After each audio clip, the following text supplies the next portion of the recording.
And welcome back to Capitol Review. I'm Mark Hall. President Trump promised on the campaign trail to help improve the economy. Critics say his strategy is going in the wrong direction, while supporters say it's going in the right direction. Joining us now is Republican strategist Colin Reed with the consulting firm of South and Hill. Colin, welcome back to Capitol Review. Thanks for having me, Mark. We're glad to have you, Colin. No surprise, Democrats say the president is doing a bad job with the economy, while Republicans say that he's making a difference, but it's going to take some time. Your thoughts? Well, President Trump got elected because 70% of people thought the country was heading in the wrong direction last year. And he came in promising to do big systemic things, and he's doing them. And whether he succeeds, we'll see. But in these first 100 days, it's been nonstop action, and the pace has been very fast. And we're starting to see a lot of the things he said he was going to do come true. But look, there's going to be some bumps along the way. He wasn't elected to do small things. He was elected to do big things. And this is all part of that process.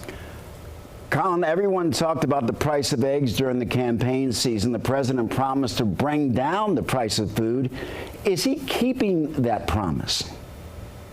Well, look, to really tackle core inflation and the price of food, the price of groceries, the price of housing, the price of everything, you have to really get at the root cause, and that is energy, because energy undergirds everything. If the gas that it takes to get the eggs to the market costs more, then it's going to cost the supermarket more, then it's going to cost the consumers more. Now, Mark, we saw last month inflation drop 50% from January to February, which was President Trump's first month in office. That's an encouraging sign. It'd be good to see more of that, and we're going to see more. But look, this is not going to happen overnight. We didn't get into this situation overnight. It's not going to get fixed immediately, and people understand that.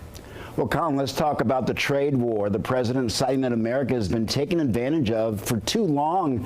Some experts say that the longer this tug of war on tariffs continue, the more that Americans will have to pay out of pocket.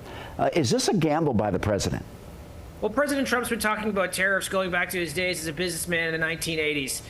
Should come as no surprise. He said he was going to do this. And actually, tariffs are one of those things that used to have a lot of bipartisan support. President Biden kept in place many of the tariffs that President Trump did in his first term. Vice President Harris campaigned on many of them when she ran for office last year. And now it's become political like everything else. So look, President Trump sees tariffs as a way to bring jobs back, to increase wages, and to make America more competitive here at home. And it's all part of that process that he was elected to do. And again, 7 in 10 people thought the country was going in the wrong direction. He's taking us in a different direction. And if he was doing the same as President Biden or others, he'd be falling short of his promises too. So big systemic change, it requires new and different ways of thinking. Colin, there's a lot of back and forth when we talk about tariffs. How can the president win this trade war, or can he develop some sort of an exit strategy? This could go on for quite some time.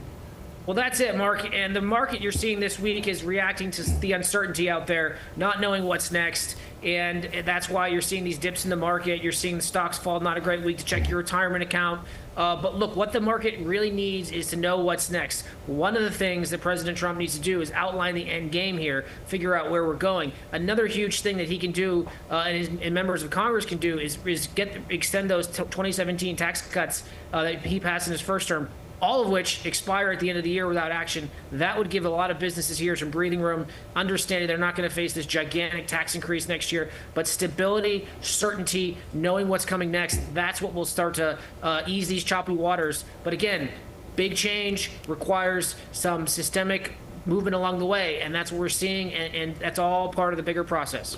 Colin Reed, thank you very much for joining us. Thanks, Mark.